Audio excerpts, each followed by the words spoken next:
Hello les amis, j'espère que vous allez bien. Aujourd'hui, une nouvelle vidéo pour un nouveau sujet. Le corps accomplit ce en quoi l'esprit croit. Et cela n'a jamais été aussi vrai qu'aujourd'hui. En fait, si, ça a toujours été vrai. Mais aujourd'hui, on le sait et on en est sûr. Vous m'entendez toujours vous dire que tout dépend de vos croyances. Aujourd'hui, vous allez mieux comprendre pourquoi je vous dis cela. Le but de cette vidéo est de vous permettre de comprendre quel est l'intérêt de travailler sur son mental. Je vous la présenterai ainsi en 4 points. Le premier étant de savoir ce que sont réellement les pensées. Le second, d'analyser en partie l'action des émotions et leur rôle. Ensuite, de comprendre pourquoi il est si difficile de changer. Et enfin, de vous révéler quelle est la solution pour y parvenir. Premier point.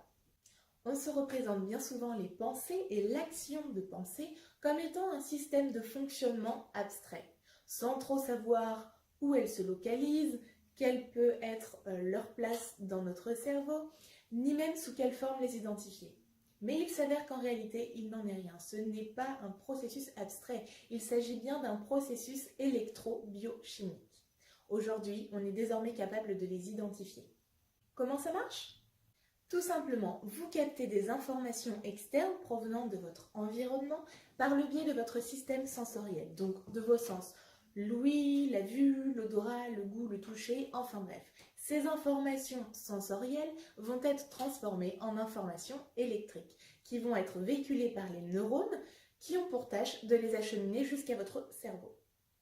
Une fois ces informations acheminées jusqu'à votre cerveau, ces dernières vont activer différentes aires cérébrales qui sont elles-mêmes impliquées dans différents systèmes qui ont attrait au réflexe, à l'instinct, à l'émotion ou encore à la conscience. Et ces aires cérébrales activées vont elles-mêmes envoyer des informations chimiques, des informations électriques dans le reste de votre corps pour aller activer les zones de votre corps pour réagir en fonction de la situation. Donc, les pensées n'ont rien d'abstrait, elles représentent le processus de transformation de la perception en information électrochimique. Passons au deuxième point, Ce qui suppose que tu as compris le premier. Pour l'expérience émotionnelle, ça se passe exactement de la même manière que celle que je viens de vous présenter. Sauf que, forcément, les informations électriques vont aller activer des aires cérébrales qui sont spécifiques à l'émotion, telles que l'hypothalamus qui joue un rôle central. Ensuite, ces informations vont elles aussi être transformées en molécules biochimiques qui vont être envoyées dans le reste du corps par 3 véhicules. Nous avons les neurotransmetteurs, les neurohormones et ce qu'on va appeler les neuropeptides, sur lesquels on va centrer un petit peu plus notre attention. Les émotions sont importantes réellement. Elles ne sont pas là juste pour rendre notre véhicule un peu plus fun, elles sont réellement déterminantes de nos réactions, de notre façon d'agir en fonction de ce vers quoi l'on tend dans un contexte donné. Et il faut savoir que chaque ressenti particulier a une constitution chimique qui est différente, se distinguant par la propriété de la protéine qui est contenue dans la cellule neuropeptide. La neuropeptide, selon sa composition, va activer de manière particulière vos cellules pour créer chez vous une réaction qui soit spécifique à la pertinence de la situation dans laquelle vous êtes.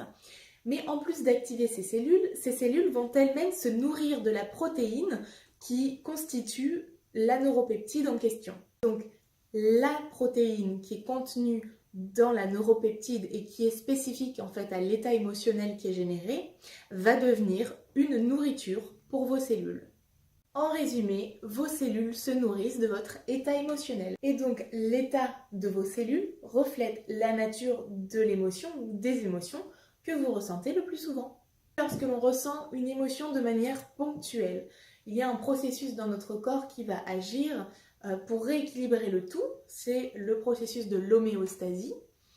Mais si cet état émotionnel perdure, persiste dans le temps ou devient récurrent, cela va impliquer des changements à une échelle plus ou moins grande en fonction de la persistance de l'état émotionnel.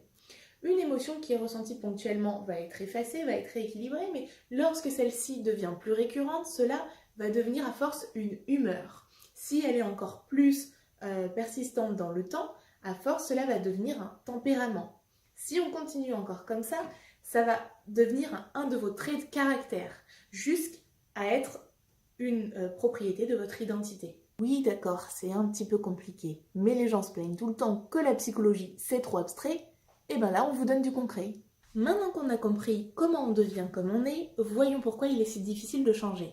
Troisième point, vous me suivez toujours? Faisons un petit retour sur vos années de lycée. Les cellules sont composées de chromosomes qui contiennent de l'ADN décomposé en gènes. Et les gènes sont eux-mêmes déterminants de notre aspect physique, nos traits de caractère et nos comportements. Et si les gènes s'activent, il faut savoir qu'ils se désactivent également. On peut donc agir sur les traits de caractère ou toutes choses qui sont constituées par les gènes en modifiant l'activation des gènes, en la rendant différente. Le souci étant que les cellules n'aiment pas le changement et elles vont elles-mêmes activer une réaction pour que vous vous comportiez comme vous vous êtes comporté auparavant afin que vous activiez vos gènes comme vous l'avez toujours fait. Un peu comme lorsque vous devenez accro au sucre ou à quoi que ce soit et que plus vous en mangez, plus vous en voulez, les cellules réagissent de la même manière avec la protéine dont elles se nourrissent. Et lorsqu'elles ont goûté à une sorte spécifique de protéine qui a trait à une émotion spécifique, elles ne veulent plus en changer. Voilà pourquoi il est si difficile de changer une habitude ou tout simplement de se changer soi-même. Changer son contexte de vie peut bien évidemment vous aider à amorcer le changement de vos gènes.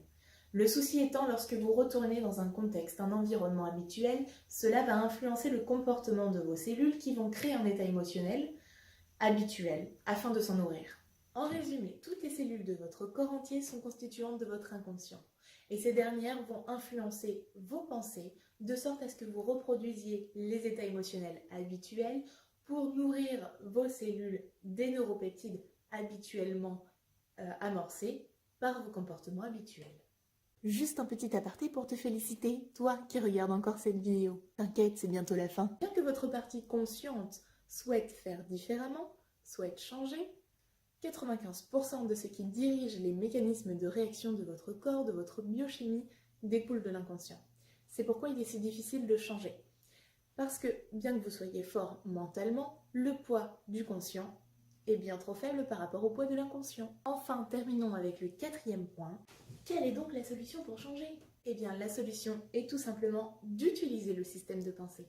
Comme je vous le répète toujours, tout dépend de vos croyances. Et vos croyances n'ont pas qu'une seule forme intellectuelle de pensée, elles sont également présentes dans votre biochimie, lorsque ces dernières sont présentes en vous depuis longtemps. En travaillant sur ces pensées, sur ces croyances, on peut agir sur les cellules et leur comportement. On peut transformer ainsi de nombreux paramètres jusqu'au changement des gènes et d'une partie de votre ADN. Oui, vraiment, il est ainsi possible de changer sa génétique. Bien évidemment, je ne vous dis pas ça comme ça. Cela est désormais démontré depuis quelques années par des études scientifiques de neurologie, de neurobiologie et d'épigénétique. Et comment travailler sur ces changements?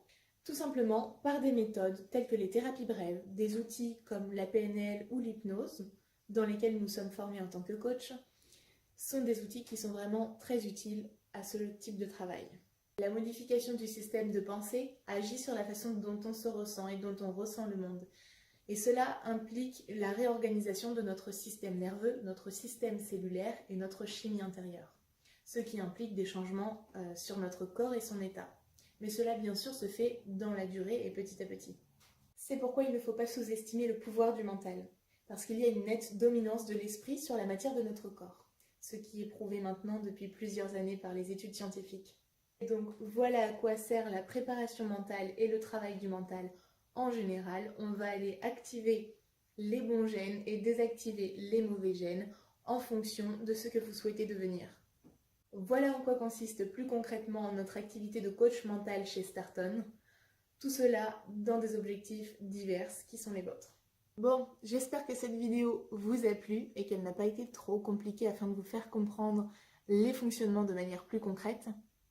Pour plus d'infos, retrouvez-nous sur notre site internet starton.online. Vous pouvez nous contacter pour toute question, demande, info, intérêt ou tout simplement pour nous partager votre avis. Vous pouvez aussi le faire en nous laissant des j'aime, des commentaires. N'hésitez pas. Abonnez-vous à notre chaîne YouTube juste ici et notre page Facebook Starton. En attendant, on vous partage toute notre énergie. On vous fait plein de bisous, on vous dit à très vite et surtout n'oubliez pas, it will be anyway.